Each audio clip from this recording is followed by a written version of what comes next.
Hello guys, welcome to autography studio. मेरा नाम है विजय और आज मैं आप लोगों को दिखाने वाला हूँ चारकोल से पोर्ट्रेट कैसे बनाते हैं। इसमें शेड हम कर रहे हैं, ड्राइंग हमने पहले से कर ली है, आप देख पा रहे हैं। और ईयरबड से मैं इसकी जो कुछ आउटलाइंस हैं वो ड्रॉ कर रहा हूँ। ऑल्दो ये जो आर्टवर्क है ये हमने अपने ऑनलाइन क्लास में बनाया हुआ है और उसके वीडियोस को मैंने कलेक्ट करके एक टाइम लैप्स के फॉर्म में आप लोगों तक लेकर आ रहा हूँ। इसमें आप लोगों को जो भी चीज़ लगती हो आप लोगों को पूछ सकते हैं मुझसे, अगर किस तरीके से मैंने इस पे काम किया। ऑल्दो इसमें मैं अभी थोड़ा आप लोगों को बताने की कोशिश करूँगा और काफ़ी स्पीड में चल रही हैं चीज़ें, इतना फास्ट बनाया मैंने इसको। 10 दिनों का सेशन को मैं आज आपको हाफ एन आवर में लेकर आ रहा हूँ आप लोगों के लिए। इसके at the end final output भी देखेंगे, तो चलते देखते हैं इसके बाद। तो देखो यहाँ पर मैं आप लोगों को बताता हूँ कि ये जो सेशन है हमने जूम मीटिंग में किया था। जो भी स्टूडेंट्स थे हमारे साथ जुड़े हुए थे उनमें से कई लोग अलग अलग प्रोफेशन से थे, कई लोगों ने बिल्कुल पहली बार ही पेंटिंग करा, कई लोग पहले से करते आए लेकिन चारकोल उन्होंने फर्स्ट टाइम किया। तो इस तरह से काफ़ी अच्छा एक्सपीरियंस रहा आप लोगों के साथ। और जो लोग ऑलरेडी हमारे स्टूडेंट हैं वो जो देख रहे हैं वो भी अब इसको पूरा रिलेट कर पा रहे होंगे। आप लोगों के सामने ही ये पूरा आर्टवर्क बना है।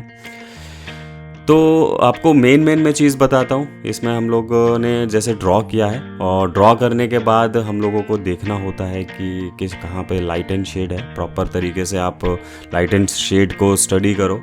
जैसे अभी बालों के शेड को मैं कर रहा हूँ, यहाँ पे पेपर फोल्ड है बेसिकली राइट साइड में, और उसको बचाते हुए मुझे एक डार्क शेड लगाना है। तो कहीं कहीं पे मैं कॉटन का इस्तेमाल कर रहा हूँ। फ़िलहाल मेरे पास अभी ईयरबड है, ईयरबड से आप देख रहे हैं कि पेपर के पास हम लोग काम कर रहे हैं। तो गाइस आप लोग भी इस तरह से काम कर सकते हैं और इसके हम लोग फ्री लाइव सेशंस भी लेकर आते हैं अपने इंस्टाग्राम पे, यूट्यूब पे। तो अगर आप लोग वो अटेंड कर सकते हैं, कर पा रहे होंगे तो आप उसको अटेंड करें। अदरवाइज़ आप में से कोई सीखना चाहता है तो कमेंट करके बताएं कुछ पॉइंट खास आप लोगों को अगर जानना हो हमसे। हम इस चैनल पे कुछ वीडियो ट्यूटोरियल्स जो हैं आर्ट से रिलेटेड वो लेकर आते हैं और आगे भी लेकर आते रहेंगे। तो अगर आप लोग अपनी क्वेरी हमें बताएंगे तो आसान होगा हमें भी कि आप लोगों के जो डायरेक्ट क्वेरी है वो हम लोग आप लोगों तक लेकर आएँ। तो आप में से कितने लोगों ने कॉटन से यूज़ करा है चारकोल को? बेसिकली ब्लेंडिंग के टेक्निक्स हैं, उनमें से एक तरीका है कि हम कॉटन यूज़ कर सकते हैं। ऑल्दो इसकी ब्लेंडिंग के लिए हम कई बार फिंगर से स्मजिंग करते हैं, कई बार ब्रश का यूज़ करते हैं, कई बार ब्लेंडिंग स्टम्प्स का यूज़ करते हैं। तो बहुत सारे तरीके हैं। कई लोग टिश्यू पेपर का इस्तेमाल करते हैं। तो आपको बेसिकली स्मजिंग करनी है, मिक्सिंग करनी है, ब्लेंडिंग करनी है शेड्स की, टोन्स की। तो ये तो होगा टूल्स। उससे पहले आप लोगों को क्या करना चाहिए, आप लोग देखो ज़रा कि आपके जो रेफरेंस है उसमें प्रॉपर शेड को समझो, लाइट कहाँ पर है, डार्क कहाँ पर है, तो आप सही डायरेक्शन में अपने आर्टवर्क को बना पाएंगे। जैसे कि बाल आप देख रहे हैं, बालों को काफ़ी डार्क है, लेकिन डार्क होने के साथ साथ एक चीज़ और आप देखेंगे कि ऊपर की तरफ थोड़ा लाइट शेड पड़ रहा है ना, और नीचे की तरफ डार्क शेड है। तो वो वॉल्यूम जो होना चाहिए वो आप लोग बालों में, फेस पे, कहीं पर भी आप लोगों को बहुत ध्यान से देखना है।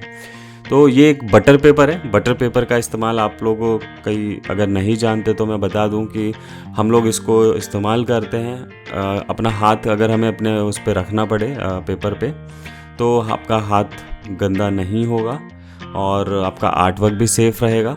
तो आप लोगों को भी इस्तेमाल करना चाहिए बिल्कुल। या तो फिर अपनी हैबिट ऐसी डेवलप करो कि आपका हाथ टच ही ना हो आपके शीट पे। ये और इसके साथ ही जो मैंने टूल्स का इस्तेमाल करा, मैं सारे टूल्स को एक बार आपको बता देता हूँ। चारकोल पेंसिल का इस्तेमाल किया है, सॉफ्ट है, मॉरिस की ये पेंसिल है। एंड इसके बाद चारकोल स्टिक जो थी वो कैमल की चारकोल स्टिक थी। ये ब्लेंडिंग स्टम्प्स हैं। ब्लेंडिंग स्टम्प्स आप पेपर के ये आते हैं, ब्रस्तों के हैं या कई और अलग अलग ब्रांड्स आते हैं जो ये बनाते हैं, तो आप कोई भी ब्रांड का ले सकते हैं। फिर उसके बाद हमने कॉटन लिया, कॉटन बड्स लिए और कॉटन डिफरेंट डिफरेंट साइज़ में, डिपेंड करता है कि आप कैसे एरिया पे काम करें। अगर बड़ा एरिया है तो बड़ा कॉटन लेना चाहिए, छोटा एरिया पे काम करें तो छोटा कॉटन लेना चाहिए। तो इस तरीके से हम शेड्स को लगाते जाएंगे और आगे चलते हैं। अच्छा, एक चीज़ और मैं आपको बताना चाहूँगा कि इरेज़र इसमें काफ़ी इम्पॉर्टेंट है। इरेज़र भी आप लोग अपने साथ रख सकते हैं। देखो, एक मेन इरेज़र है, नॉर्मल जो इरेज़र आता है, नटराज का इरेज़र है या अप्सरा के इरेज़र्स आते हैं, तो वो आप इस्तेमाल कर सकते हैं। अदरवाइज़ आप लोगों के पास एक दूसरा ऑप्शन भी है कि नीडेबल इरेज़र। अगर कई लोगों ने सुना होगा, अगर नहीं जानते तो मैं बता दूं, वो एक ऐसा इरेज़र है जो कि क्ले की तरह होता है। आप उसको किसी भी शेप में मोल्ड कर सकते हो और उसको कहीं पे भी इस्तेमाल कर सकते हो, कैसी भी शेप में आप उसको करके। आइज़ में अगर काम करना है तो उसको माइन्यूट डिटेल के लिए आप इस्तेमाल करो। फिर आ जाता है दूसरा, एक मोनो इरेज़र आता है। Mono eraser basically clutch pencil की तरह होता है, उसके अंदर इरेज़र की लेड डलती है और उससे आप इरेज़ करते हैं, तो वो भी बहुत अच्छा है, आप लोगों को यूज़ करना चाहिए। और उसके बाद जो तीसरा ऑप्शन है इरेज़र का, इलेक्ट्रिक इरेज़र आता है। उसके अंदर बैटरी डलती है और उसका बटन प्रेस करें तो आराम से वो छोटे छोटे स्पॉट्स जो होते हैं वहाँ पे बहुत अच्छा काम करता है। तो जो लोग उसको ले सकते हैं, आप उसको यूज़ करें, देखें किस तरीके से आप काम कर पाएंगे उससे। और एक इरेज़र पेंसिल का भी इस्तेमाल किया, जो कि मैंने बालों में काफ़ी इस्तेमाल किया है। आप लोग भी अभी देखना कि आगे कैसे हमने इस पर काम किया है। तो देख सकते हैं डे बाय डे की प्रोग्रेस है। हमने ये एक दिन में नहीं बनाया इसको। बेसिकली हमारा जो सेशन होता है लाइव पे, ऑनलाइन सेशन 1 घंटे का सेशन होता है। तो 1 घंटे में हम लोगों की क्वेरी भी सुनते हैं कि उनको क्या डाउट है, उनको कैसे सॉल्व करना चाहिए, कैसे क्लियर करना चाहिए, और उसको बना के दिखाया। तो वो सारे शॉर्ट्स मैंने इसमें बीच में से हटा दिए, इस वजह से हम इसको शॉर्ट कर पाए। तो ये देखो, चीक बोन्स को निकालने के लिए ये मैंने नीडल इरेज़र का इस्तेमाल किया है। और यहाँ देख सकते हो किस तरीके से dark shade, light shade, cheek bone का जो हाईलाइट है बेसिकली वो कैसे निकाल सकते हैं। और पेपर और जो फेस है हमारा, इसके बीच में एक बिल्कुल क्लियर कट शार्पनेस है, राइट। आप देख पा रहे होंगे कैसे किया हमने ये इरेज़र को शार्प करके, और उसको काफ़ी ध्यान से उस पर काम करना होता है।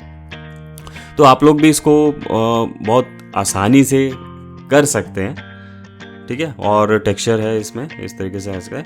और एक चीज़ और मैं आप लोगों को बोलना चाहूँगा, आप में से जो भी हमारे साथ आज पहली बार हमें देख रहे हैं, तो आप लोग इस चैनल को सब्सक्राइब कर सकते हैं अगर इससे रिलेटेड और भी वीडियोस आप लोग देखना चाहते हैं। तो आर्ट से रिलेटेड आप बहुत सारी जो चीज़ें हैं वो हमारे यहाँ पे देख सकते हैं, राइट। और बेसिकली हमारा एक इंस्टीट्यूट है फाइन आर्ट्स का, आर्टोग्राफी स्टूडियो के नाम से। जो लोग नए हैं मैं उनके लिए बता रहा हूँ। और इसमें हमारे पास काफ़ी सारे कोर्सेज़ हैं ड्राइंग एंड पेंटिंग से रिलेटेड, जिसमें कि शॉर्ट टर्म कोर्सेज़ होते हैं, लॉन्ग टर्म कोर्सेज़ होते हैं, लाइक 1 मंथ से लेकर 2 मंथ्स, 3 मंथ्स, 4 मंथ, 1 साल का डिप्लोमा होता है, 2 साल का डिप्लोमा होता है। तो इस तरह से काफ़ी सारे कोर्सेज़ हैं जिसको कि स्टेप बाय स्टेप आप लोग ज्वाइन कर सकते हैं। इवन अगर ऐसा नहीं है कि सिर्फ और सिर्फ हम लोग मैनुअल आर्ट कराते हैं, ये ट्रेडिशनल आर्ट, इसके अलावा हम लोग डिजिटल आर्ट कराते हैं, 3D एनिमेशन कराते हैं, फोटोग्राफी कराते हैं। तो आप लोग देखेंगे कि ये जो शॉट है, ये जो हम लोग आर्टवर्क बना रहे हैं अभी, तो ये वाला आर्टवर्क भी हमने अपने इंस्टीट्यूट में ही शूट किया है, फ़ोटो शूट किया और उसको बनाया है, राइट। इससे स्टूडेंट्स को एक हेल्प ये मिल जाती है कि जो आर्टवर्क वो बना रहे हैं वो उनका खुद का ओरिजिनल आर्टवर्क है। तो गाइज, आप लोग भी बताएं आप लोग किस तरीके से बनाते हैं आर्टवर्क को, और रेफरेंसेस कहाँ से लेते हैं, कैसे लेते हैं, उसको चूज़ कैसे करते हैं। और आप लोगों को कोई भी क्वेरी हो, कोई भी सवाल हो, तो आप लोग मुझसे पूछ सकते हैं। आप कमेंट कर सकते हैं या फिर ईमेल भी कर सकते हैं। डिस्क्रिप्शन में हमारी सारी डिटेल है, सोशल मीडियाज़ की और वेबसाइट की, कॉन्टैक्ट नंबर, तो वहाँ से आप हमें डायरेक्टली भी कॉन्टैक्ट कर सकते हैं। तो आप देखें इसे, बीच बीच में मैं आप लोगों को बताता रहूँगा, आप लोग एंजॉय करो, मैं लास्ट में आप लोगों से कनेक्ट करता हूँ, राइट।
Hello guys. तो आप लोग देख रहे होंगे इस टाइम पे हम लोग बालों को शेड कर रहे हैं। बाल बनाते हुए आप लोगों को क्या करना चाहिए, मैं आपको एक बेसिक सी टिप्स देता हूँ जो आपको काफ़ी काम आएगी। अब बालों को जब भी बनाते हैं तो उसका एक वॉल्यूम बना लें।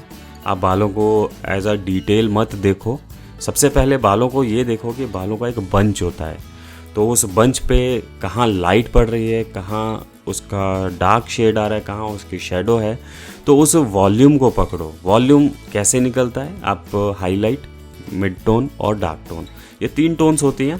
टोन्स बेसिकली जितने भी कलर्स के शेड्स होते हैं उसको बोला जाता है। तो बेसिकली आपको ये 3 टोन्स को समझना है, देखना है। हर एक सरफेस पे वॉल्यूम के लिए आपको 3 टोन्स ज़रूर मिलेंगी।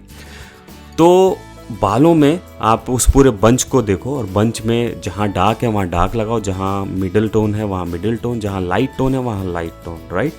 फिर उसके बाद उसके बीच में जो स्मजिंग है वो आप स्मजिंग देखो कि कहाँ पर कैसे शेड जो है वो मर्ज हो रहा है।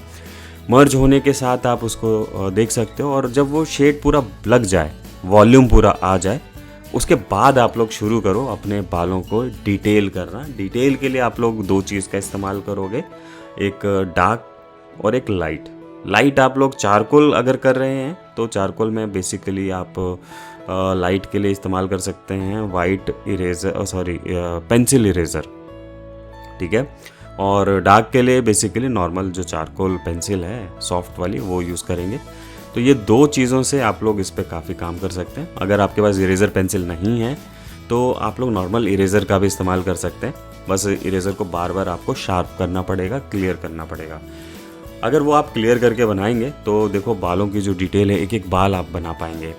और एक ख़ास बात है, अगर आप चारकोल से काम करें तो मैं आप लोगों को सजेस्ट करूंगा कि आप चारकोल के काम को थोड़ा बड़े साइज़ पे शुरू करें। एटलीस्ट A2 साइज़ से शुरू करें, राइट। या A3, बहुत लास्ट से लास्ट अगर आपको बनाना पड़े तो A3 साइज़ पे जाओ और उससे बड़े साइज़ पे, तो आप डिटेलिंग बना पाओगे। क्योंकि आप इसमें कॉटन का इस्तेमाल करते हो, फिंगर से स्मजिंग करते हो, तो आप समझ सकते हो कि माइन्यूट डिटेल में आप कैसे बड़े कॉटन के साथ आप काम कर सकते हैं। तो पेंसिल चाहिए, पेंसिल से तो फिर भी कर लेंगे, लेकिन चारकोल से थोड़ा मुश्किल होता है। तो बड़े एरिया पे आप काम करें तो आप उतना ही डिटेल में पॉसिबिलिटी बना पाएंगे काम करने की, राइट। तो आप देख सकते हैं इस तरह से बालों को शेड करते हैं। और इवन आप अपने आर्टवर्क को, अपने रेफरेंस को बहुत ध्यान से ऑब्जर्व करें, बहुत ध्यान से समझें कि कहाँ पे लाइट शेड है, कहाँ डार्क शेड है। अब राइट साइड में आप देख पा रहे होंगे कि जो पेपर फोल्ड है किस तरीके से पेपर है,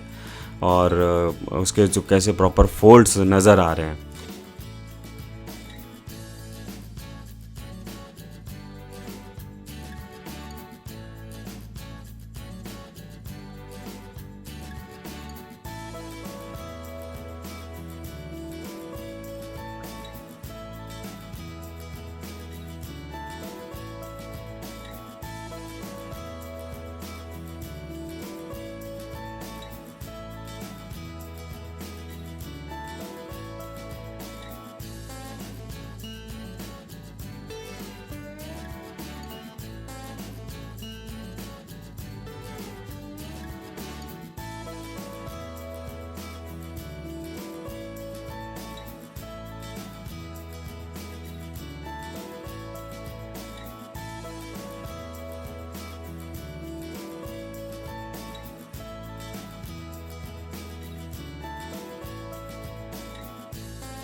तो गाइस कैसा लगा आपको ये वीडियो कमेंट करके ज़रूर बताएं, और अगर अच्छा लगा तो लाइक भी कर सकते हैं।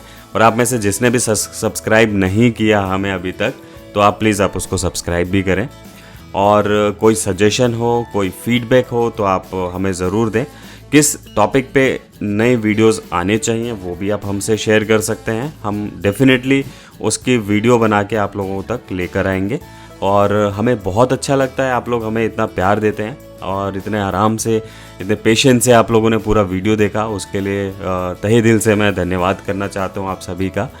Thank you so much and bye bye.